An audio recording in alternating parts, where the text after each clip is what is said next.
So yes, we have our Dalagang Bukid here and we're going to air fry that. But first, we just need only salt and pepper.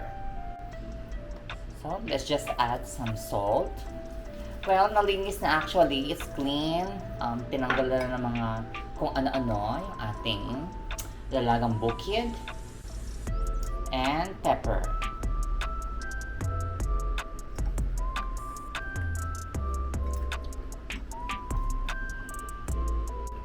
So yes, this is delicious food. So we're going to use air fryer to cook our Dalagang Bukid Fish. Don't forget to subscribe to my channel and also click the notification bell and check out my other air fryer recipes here in my channel. Yep. Spray some oil.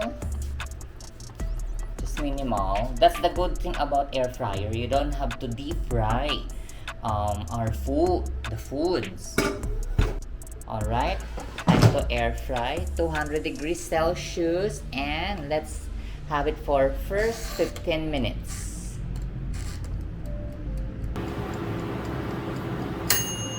Yes, 15 minutes is over. Let's check. OMG, looks so good. Now, it's time to flip. And we have to cook it for additional 10 to 15 minutes.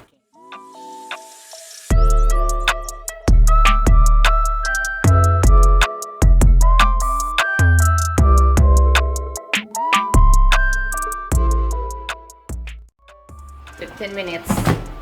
Still 200 degrees Celsius, additional 15 minutes to make it more crispy.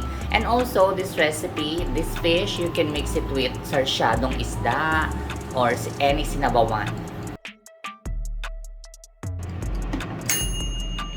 Finally, it's ready. Total cooking time is 30 minutes. Alright, wow. Looks so delicious and yummy. Our Dalagang Bukid fish. Yan, it's crispy look. See?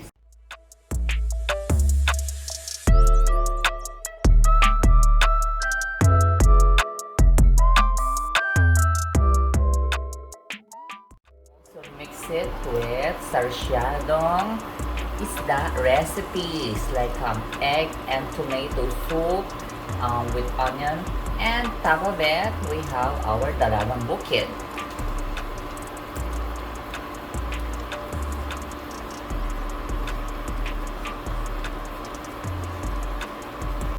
Again, thank you for watching this episode. Don't forget to subscribe to my channel and also check out my playlist here for more air fryer recipes.